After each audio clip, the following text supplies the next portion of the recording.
Welcome to Trivikram Study Corner. And in previous session we discussed about the first chapter waves. That one, what are the different types of waves are existed. So in this session we will discuss about the displacement relation of a progressive wave.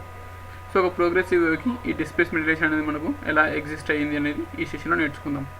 So first one, what is a progressive wave? మనకు అసలు ఇక్కడ progressive wave అంటే ఏంటి? That means a wave which moves from one point of medium to other. ఒక wave అనేది మీడియంలో ఒక place నుంచి ఇంకో ప్లేస్కి ట్రావెల్ అవుతుంది అంటే దట్ మీన్స్ ఇక్కడ మూవ్మెంట్ అనేది జరుగుతుంది అంటే ఆ యొక్క వేవ్ని మనం ఇక్కడ ఏమంటామంటే ప్రోగ్రెసివ్ వేవ్ అంటున్నాం. సో ఈ ప్రోగ్రెసివ్ వేవ్ని మనం డిఫైన్ చేయాలి అనుకుంటే that means we should find the mathematical description. Progressive వేవ్కి మనం మ్యాథమెటికల్ డిస్క్రిప్షన్ రాయాలి అనుకుంటే we need a function of both position and time. అంటే మన ఆ యొక్క వేవ్ యొక్క పొజిషన్ని బేస్ చేసుకుని మరియు అది అనేది టైంతో ఎలా చేంజ్ అవుతుంది అనే దాన్ని బేస్ చేసుకుని ఈ రెండింటిని బేస్ చేసుకుని ఈ యొక్క మ్యాథమెటికల్ డిస్క్రిప్షన్ అనేది మనం డిఫైన్ చేస్తాం. సో ఈ పొజిషన్ అనేది మనకు దేంతో పాటు చేంజ్ అవుతుంది అంటే టైంతో పాటు చేంజ్ అవుతుంది. ఆ టైంతో పాటు చేంజ్ అయినప్పుడే అది అనేది ఏమవుతుంది మనకు మూమెంట్లో ఉంది అనేది తెలుస్తుంది. That's why for a progressive wave mathematical description we need both position and time. So next one, it gives the shape of wave, describe the motion of particles of the medium at every instant. So ఈ మనకి ఈ యొక్క progressive wave అనేది మనకు దేన్ని represent చేస్తుంది, దేన్ని describe చేస్తుంది అంటే it gives the shape of wave. Wave యొక్క షేప్ అనేది అంటే దాని యొక్క షేప్ అనేది ఎలా చేంజ్ అవుతుంది, దాని యొక్క ప్యాటర్న్ ఏంటి, ఎలా మూవ్ అవుతుంది. Next one is describe the motion of particles. And ఆ వేవ్లో ఉన్నటువంటి పార్టికల్స్ అనేవి, ఆ మీడియంలో ఉన్న పార్టికల్స్ అనేవి మనకు ఎలా ట్రావెల్ అవుతున్నాయి, ఈ రెండింటిని కూడా మనకి ఇది డిఫైన్ చేస్తూ ఉంటుంది ప్రోగ్రెసివ్ వేవ్ అనేది. That means the mathematical relation. Next one, what is the position vector? మనం తీసుకున్నది position of particles is denoted by X. మనం పొజిషన్ దేంతో రిప్రజెంట్ చేస్తున్నాం? ఎక్స్తో రిప్రజెంట్ చేస్తున్నాం. And the displacement from equilibrium position is denoted by why.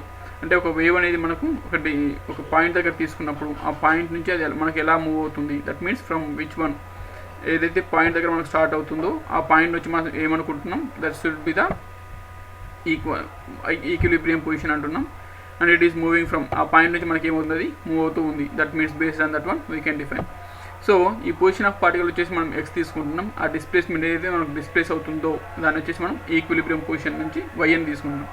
So అప్పుడు మనకి progressive wave అనేది మనకి ఎలా వస్తుంది ఈక్వేషన్ అంటే that should be y of x comma t equals to A sine of k x minus omega t plus pi. ఇక్కడ మనకి x అంటే position, t is nothing but time.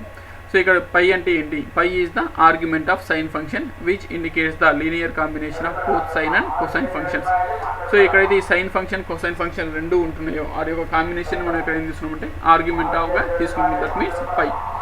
So ఆ పై తీసుకున్నప్పుడు ఏమవుతుంది, దానికి ఈక్వేషన్ ఏమవుతుంది అంటే మనకు y of x comma t equals to combination రాసుకున్నప్పుడు ఏమవుతుంది A sine of k x minus omega t plus B cos of k x minus omega t రాస్తున్నాం.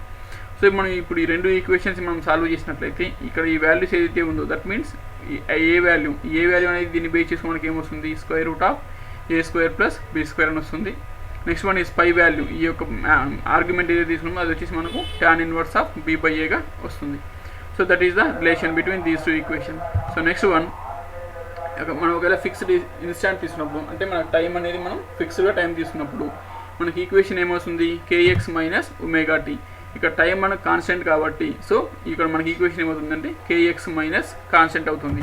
So based on that one if the for a fixed instant the argument of sine function is simply k x plus constant. ఇక్కడ ఏమవుతుంది kx plus constant అనేది అవుతుంది. So దీన్ని base చేసుకుని ఏమవుతుందంటే ఈ shape of the wave అనేది మనం డిసైడ్ చేయొచ్చు. ఎలా డిసైడ్ చేస్తున్నాం, it is a sine function యొక్క ఆర్గ్యుమెంట్ మనకి ఇక్కడ k x minus k x plus constant అనేది. సో అప్పుడు షేప్ ఆఫ్ ది వేవ్ మనకి ఏమవుతుంది సైన్ ఫంక్షన్ ఆఫ్ ఎక్స్ అనేది వస్తుంది.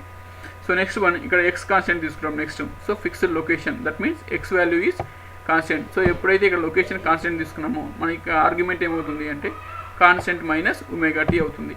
సో ఈ కాన్స్టెంట్ మైనస్ ఒమేగా టీ తీసుకున్నప్పుడు ఇక్కడ ఏమవుతుంది that means the displacement y value equals to changing with the time. ఈ టైంతో పాటు దాని ఏమవుతుంది మనకు చేంజ్ అవుతుంది. That means the displacement varies periodically with time. టైంతో పాటు ఈ యొక్క వాల్యూ మనకు డిస్ప్లేస్ అవుతుంది. దట్ మీన్స్ చేంజ్ అవుతుంది. So next one, finally as t increases x must be increases. అంటే మనకి ఇక్కడ ఏమవుతుంది టైం ఎప్పుడైతే మనం ఇంక్రీజ్ చేస్తున్నామో ఆటోమేటిక్గా మనకి ఏమవుతుంది ఈ యొక్క పొజిషన్ అనేది కూడా మనకు చేంజ్ అవుతుంది. Next one, it is positive direction. Positive డైరెక్షన్లో మనకు ఇంక్రీజ్ అవుతుంది. సో దట్ మీన్స్ ఈ యొక్క వాల్యూ అనేది మనకి ఎప్పుడైతే చేంజ్ అవుతుందో పాజిటివ్లో కన్వర్ట్ అవుతుందో that means based that's one మనకు వచ్చేసి ఏమవుతుంది అంటే వేవ్ అనేది క్రెస్ట్ అండ్ ట్రఫ్స్ అనేవి మనకు ఫామ్ అవుతాయి. That means for example this is a wave. దీన్ని మనం వేవ్ అనుకుంటే ఎప్పుడైతే ఈ యొక్క స్ట్రైట్ లైన్ ఉందో దాన్ని మనం ఏమంటున్నాం మీన్ పొజిషన్ అంటున్నాం.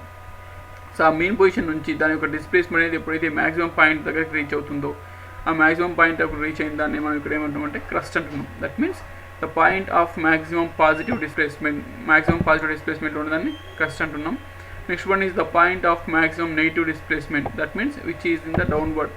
ఇక్కడ వచ్చేసి this is the distance which is existed, దీన్ని మనం ఏమంటున్నాం ట్రఫ్ అంటున్నాం. సో ఈ యొక్క ట్రాన్స్వర్స్ వేవ్ ఏదైతే తీసుకుంటున్నామో that means the particles are perpendicular to the main position నుంచి మనకు పర్పెండిక్యులర్గా పార్టికల్స్ అనేవి మూవ్ అవుతూ ఉంటాయి. అక్కడ మనకి ఏం ఫామ్ అవుతుంది, ట్రాన్స్వర్స్ వేవ్ ఫామ్ అవుతుంది. ఆ ట్రాన్స్వర్స్ వేవ్స్లో మనకు వచ్చేసి ఏమవుతున్నాయి, క్రెస్ట్ అండ్ ట్రఫ్స్ అనేవి ఫామ్ అవుతున్నాయి. That is so next one full oscillation completed, then crest or trough move to further by 1 second. So ఇక మనకు ఒక కంప్లీట్ ఆస్కిలేషన్ కంప్లీట్ అవుతుంది అంటే మన ఈ యొక్క పాయింట్ అనేది మనం ఎక్కడ తీసుకుంటున్నామో మళ్ళీ అదే పాయింట్ దగ్గరికి, that means the complete wave will be started and ended. దీని మొత్తాన్ని ఏమంటాం, ఒక వేవ్ అంటున్నాం. సో వేవ్ అయినప్పుడు ఏమవుతుంది, నెక్స్ట్ మళ్ళీ వేవ్ అనేది ఎక్కడ స్టార్ట్ అవుతుంది, సో ఈ పాయింట్ దగ్గర నుంచి స్టార్ట్ అయ్యి మళ్ళీ అనేది మనకు వేవ్ అనేది ఫామ్ అవుతుంది. దట్ మీన్స్ దీస్ టూ, ఈ వేవ్ అనేది మనకి ఏమవుతుంది, ఫర్దర్గా ఒక స్టెప్ అనేది మనకు మూవ్మెంట్ అనేది జరుగుతుంది. So that is so next one various qualities of wave equation. మనకు వేవ్ ఈక్వేషన్లో ఏమేమి ఉన్నాయి, క్వాంటిటీస్ డిఫరెంట్ క్వాంటిటీస్ అనేవి ఏమి ఎగ్జిస్ట్ అయినాయి. That means the first function y equals to a sin of kx minus omega t plus pi. So అందులో ఏ ఏదైతే ఎగ్జిస్ట్ అయిందో దాన్ని మనం ఇక్కడ ఏమంటామంటే యాంప్లిట్యూడ్ అంటున్నాం. That means what is amplitude, the maximum displacement of particle of medium from their equilibrium position is called amplitude. ఒక ఈక్విలిబ్రియం పొజిషన్ నుంచి మ్యాక్సిమం డిస్ప్లేస్మెంట్ అనేది ఎంతవరకు రీచ్ అవుతుందో ఆ మ్యాక్సిమం డిస్ప్లేస్మెంట్ మనం ఇక్కడ ఏమంటామంటే యాంప్లిట్యూడ్ అంటున్నాం. So displacement maybe positive or negative. So మనం ఇందాకనే చూసాం, క్రెస్ట్లో ఏమవుతుందంటే it will be maximum, and ట్రఫ్లో వచ్చేసి మనకి ఏమవుతుంది, నెగిటివ్గా అవుతుంది. సో ఈ డిస్ప్లేస్మెంట్ అనేది మనకు పాజిటివ్ డైరెక్షన్లో ఉండొచ్చు లేదా నెగిటివ్ డైరెక్షన్లో ఉండొచ్చు, but the amplitude value will be always positive. మనకి ఈ యొక్క డిస్ప్లేస్మెంట్ అనేది ఏ డైరెక్షన్లో ఉన్నా, పాజిటివ్ డైరెక్షన్లో ఉన్న నెగిటివ్ డైరెక్షన్లో ఉన్న యాంప్లిట్యూడ్ అనేది మనకు ఇప్పుడు కూడా పాజిటివ్గానే కన్వర్ట్ అవుతుంది. So next one the quantity of kx minus omega t plus pi, అంటే ఆర్గ్యుమెంట్, ఈ సైన్ ఫంక్షన్ యొక్క ఆర్గ్యుమెంట్ ఏదైతే ఉందో దాన్ని మనం ఏమంటామంటే ఇక్కడ ఫేజ్ అంటున్నాం, phase of the wave. So phase determines the displacement and velocity of wave at any position and any instant. So ఈ ఫేజ్ అనేది మనకు దేని డిపెండ్ చేస్తుంది అంటే ఏ పొజిషన్ దగ్గర సరే తీసుకున్నా లేదా ఏ టైంలో తీసుకున్నా, ఏ పర్టికులర్ టైం దగ్గర తీసుకున్నా దాని యొక్క డిస్ప్లేస్మెంట్ అనేది మనకి ఏ డైరెక్షన్లో ట్రావెల్ అవుతుంది లేదా అది ఎంత స్పీడ్తో ట్రావెల్ అవుతుంది అనేది మనకు ఈ యొక్క ఫేజ్ అనేది మనకు డిటర్మైన్ చేస్తుంది. నెక్స్ట్ వన్, ఈ phase at x is 0 and t is 0 is called initial phase angle. అంటే దాని యొక్క పొజిషన్ అనేది స్టార్టింగ్ పొజిషన్లో ఉంది, దాని టైం వచ్చేసి మనకు 0 ఇనిషియల్ టైం దగ్గర ఉన్నప్పుడు ఆ ఫేజ్ యాంగిల్ ఏదైతే ఎగ్జిస్ట్ అయిందో దాన్ని మనం ఏమంటున్నామంటే ఇనిషియల్ ఫేజ్ యాంగిల్ అంటున్నాం. So that is so next one wavelength and angular wave number. So wavelength ఏంటంటే that means the distance between two successive points having the same phase is called wavelength and denoted by lambda. అంటే రెండు పక్కనే ఉన్నటువంటి crest కానీ trough కానీ లేదా successive points కానీ ఏవైనా సరే వాటిని తీసుకున్నప్పుడు వాటి మధ్య డిస్టెన్స్ అనేది మనకు ఎంత ఎగ్జిస్ట్ అయ్యిందో దాన్ని మనం ఏమంటామంటే ఇక్కడ వేవ్ లెంత్ అంటున్నాం, అండ్ దీన్ని వచ్చేసి మనం లాంబ్డాతో రిప్రజెంట్ చేస్తాం. So next one the point of the same phase to be crest or troughs. ఈ పాయింట్స్ అనేది సేమ్ పాయింట్స్ ఏమవచ్చు మనకు either క్రెస్ట్ కావచ్చు లేదా ట్రఫ్ కావచ్చు. సో దాన్ని బేస్ చేసుకుని మనం డిఫైన్ ఏం చేస్తామంటే వేవ్ లెంత్ని, wavelength is the distance between two consecutive crest or troughs. అంటే రెండు ఒకదాని తర్వాత వస్తున్నటువంటి ఒక రెండు క్రస్ట్లో తీసుకున్నప్పుడు లేదా రెండు ట్రఫ్లు తీసుకున్నప్పుడు వాటి మధ్య డిస్టెన్స్ ఏదైతే ఎగ్జిస్ట్ అయ్యిందో దాన్ని మనం ఇక్కడ ఏమంటున్నాం వేవ్ లెంత్ అంటున్నాం. సో ఈ వేవ్ లెంత్ తీసుకున్నప్పుడు ఏమవుతుంది మనకు ఫేజ్ విల్ బి 0. ఎందుకు, మనకు పాయింట్స్ అనేవి రెండు కూడా సేమ్ పొజిషన్లో ఎగ్జిస్ట్ అయినాయి. సో ఫేజ్ అనేది మనకు 0 అయిపోతుంది. అప్పుడు డిస్ప్లేస్మెంట్ at t is 0, అంటే స్టార్టింగ్ టైం దగ్గర ఈ యొక్క డిస్ప్లేస్మెంట్ ఏమవుతుంది, y equals to a sin kx minus omega t, అంటే మనకు t 0 కాబట్టి ఒమేగా t 0 అయిపోతుంది, pi value already 0. That's why the equation become y equals to a sin kx. So next one, the sine function repeats its value after every 2 pi change in angle. So మనకి ఎప్పుడైనా సరే wave అనేది ఒకటి complete అవుతుంది, ఒక sine function ఏమవుతుంది మళ్ళీ every 180 degreesకి ఈ వాల్యూ 2 pi మీన్స్ 360 degreesకి ఈ వాల్యూ అనేది ఏమవుతుంది మళ్ళీ మనకు రిపీట్ అవుతుంది. సో దాన్ని బేస్ చేసుకొని ఇది ఏం చేస్తున్నాం sin kx ప్లస్ 2n పై, ఇక్కడ n వాల్యూ అంటే number of circles, number of waves ఎన్ని కంప్లీట్ అయిపోతున్నాయి అంటే ఎన్ని 2 pi రేడియన్స్ కంప్లీట్ అవుతున్నాయి, దాన్ని బేస్ చేసుకుని sin of kx plus 2n పై తీసుకుంటాం. సో ఇక మనం k కామన్ తీసి ఏమవుతుందంటే sin k of x plus 2n pi by k అని వస్తుంది. సో ఇక డిస్ప్లేస్మెంట్ చూస్తే మనకు ఈ kx దగ్గర అండ్ ఈ యొక్క x plus 2n pi by k దగ్గర మనకు డిస్ప్లేస్మెంట్ అనేది ఏమవుతుంది సేమ్ అవుతుంది. ఎందుకు అంటే రెండు కూడా మనకి ఏమవుతున్నాయి సేమ్ క్లస్టర్ సేమ్ పొజిషన్స్లో ఎగ్జిస్ట్ అవుతున్నాయి. సో దాన్ని బేస్ చేసుకున్నప్పుడు ఏమొస్తుంది the displacement between these 2 points. So displacement అనేది ఇక్కడ సేమ్ అవుతుంది. ఆ సేమ్ ఉన్నటువంటి 2 పాయింట్స్ మధ్యలో డిస్టెన్స్ మనం ఏమంటున్నాం ఇక్కడ ఒక వేవ్ లెంత్ అంటాం, దట్ మీన్స్ ల్యాండా.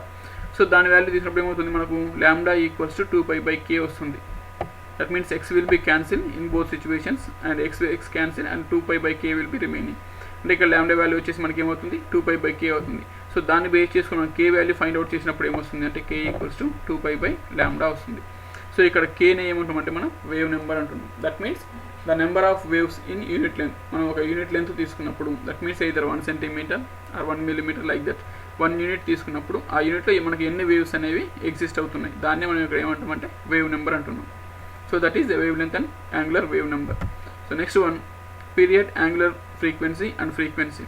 సో ఇక్కడ what is time period? Time period అంటే ఏంటంటే టు కంప్లీట్ వన్ ఆస్కిలేషన్, ఒక ఫుల్ ఆస్కిలేట్ కంప్లీట్ అవ్వడానికి, అంటే మనం ఇక్కడ స్టార్ట్ అయిన ఆబ్జెక్ట్ వచ్చేసి కంప్లీట్ వన్ ఆస్కిలేషన్ ఇంతవరకు రావడానికి what is the time required, దాన్ని మనం ఏమంటామంటే టైం పీరియడ్ అంటున్నాం. సో ఈ టైం పీరియడ్ తీసుకోవడానికి మనం ఈక్వేషన్ ఎలా ఫైండ్ అవుట్ చేస్తామంటే the displacement equation with π is 0. మనం ఫేజ్ యాంగిల్ తీసుకుంటాం, ఫస్ట్ 0 తీసుకుంటాం and the position will be 0. Position అనేది ఏం తీసుకుంటాం స్టార్టింగ్ పొజిషన్ కాబట్టి 0 తీసుకుంటున్నాం. సో మనకి ఈక్వేషన్ ఏమవుతుంది y equals to a sin of kx value x 0 కాబట్టి kx 0 అయిపోతుంది minus ωt plus π value 0, phase will be 0. So minus a sin of minus ωt. So sine of minus theta మనకి ఏమవుతుందంటే minus sine theta, that's why you are getting minus a sin ωt. So next one after completion of one full oscillation, ఒక complete full oscillation ఏమవుతుంది time period అనేది add అవుతుంది, that's why minus a sin of ωt plus t.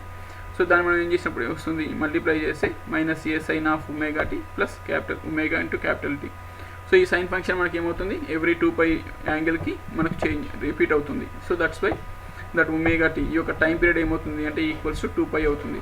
That means ωt equals to 2π. That means based on that one మనకు ఇప్పుడు omega equals to ఏమవుతుంది 2π/t అవుతుంది. Otherwise t equals to 2π/ω. So ఇక్కడ ఒమేగాని ఏమంటామంటే మనం యాంగులర్ ఫ్రీక్వెన్సీ అంటున్నాం. So angular frequency అంటే ఏంటంటే మనకు ఒక యూనిట్ టైంలో ఎన్ని ఒక రివల్యూషన్స్ అనేవి మనకు కంప్లీట్ అవుతున్నాయి, ఎన్ని ఫుల్ ఆస్కిలేషన్స్ అనేవి కంప్లీట్ అవుతున్నాయి, దాన్ని మనం యాంగులర్ ఫ్రీక్వెన్సీ అంటాం. So omega is called angular frequency and the unit SI unit వచ్చేసి మనకు యాంగులర్ ఫ్రీక్వెన్సీకి మనకు ఫార్ములా ఏంటి 2π/t. 2π is nothing but angle. So radian system angle కాబట్టి radian and time is second. So the SI unit is radian per second. Next one the number of oscillations per second is called frequency. ఈ యొక్క ఆస్కిలేషన్స్ అనే ఒక unit టైంలో తీసుకున్నప్పుడు per సెకండ్కి ఎన్ని ఆస్కిలేషన్స్ జరుగుతున్నాయి దాన్ని మనం ఇక్కడ ఏమంటున్నామంటే ఫ్రీక్వెన్సీ అంటున్నాం. So frequency is nothing but the reciprocal of time period. So మన టైం పీరియడ్ అంటే ఏంటి, ఒక ఆస్కిలేషన్ కంప్లీట్ అవ్వడానికి ఎంత టైం తీసుకుంటున్నామో దాన్ని మనం టైం పీరియడ్ అంటున్నాం. అలా కాకుండా దాని యొక్క రెసిప్రోకల్ అంటే ఒక యూనిట్ టైంలో ఎన్ని ఆస్కిలేషన్స్ కంప్లీట్ అవుతున్నాయో దాన్ని మనం ఫ్రీక్వెన్సీ అంటున్నాం. సో ఇక్కడ SI యూనిట్ ఏంటంటే ఫ్రీక్వెన్సీకి మనం దాన్ని హెర్ట్జ్గా రిప్రజెంట్ చేస్తాం. That means the SI unit off frequency is hertz. So that is today's topic. So next topic is speed of travelling wave. We will see in the next one.